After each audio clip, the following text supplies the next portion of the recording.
Our panel now, Julie Roginsky is a Democratic strategist and a Fox News contributor, Boyd Matheson, a Republican strategist, and the former chief of staff to the Republican senator from Utah, Mike Lee. Boyd, I want to start with you. The U.S. response, 9 individuals or organizations sanctioned, 4 of them individual officers of one of the Russian intelligence agencies, along with 3 companies that apparently do business with Russia. How would you assess the overall severity of this move by the White House?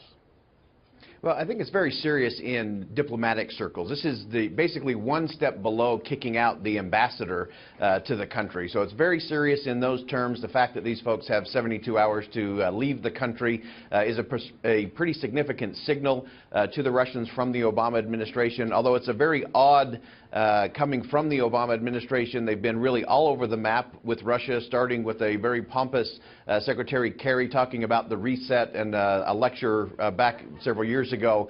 So they seem to be very inconsistent. The timing is very interesting, but the severity in terms of the political circles is definitely real. Yeah, there are 35 Russian intelligence operatives getting kicked out of the U.S. No doubt they have diplomatic cover for what they do, but we call them intelligence operatives.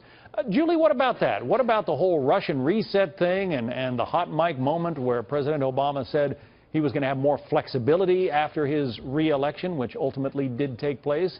Why are things so poisonous with the Russians right now? Well, there's one common denominator, right? George Bush came in, said he looked into Vladimir Putin's soul and saw a good person there. Barack Obama, it was actually Hillary Clinton when she was Secretary of State, that wanted to do the reset. Now we have President-elect Trump praising Vladimir Putin.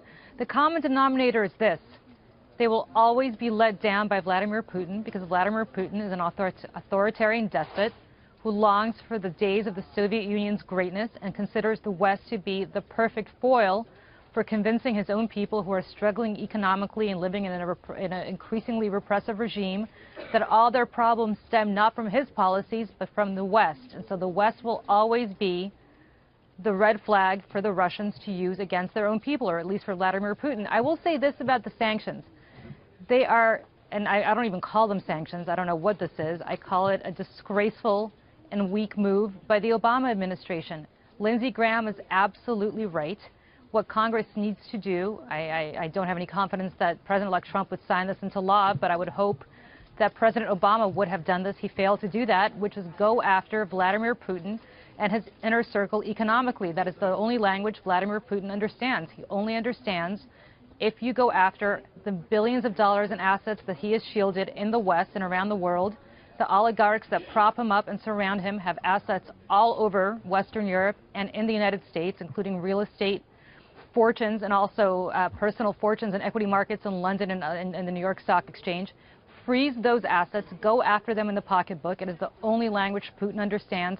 Throwing out a bunch of quote-unquote diplomats who are really intelligence agents, that's what we used to do during the Cold War. Each side did that to the other. It doesn't make any difference. They'll send new ones in.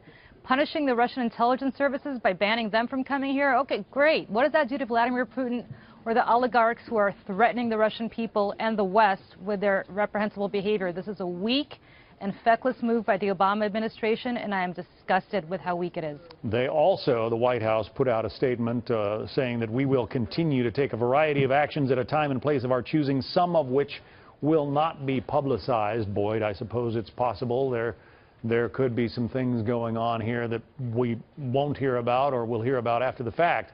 But there are many people who think that Donald Trump would not take as tough a line against the Russians as Barack Obama has. Do you think that this will perhaps change his thinking? It's really going to put President-elect Trump into a box. It's really an interesting dilemma for him coming into office.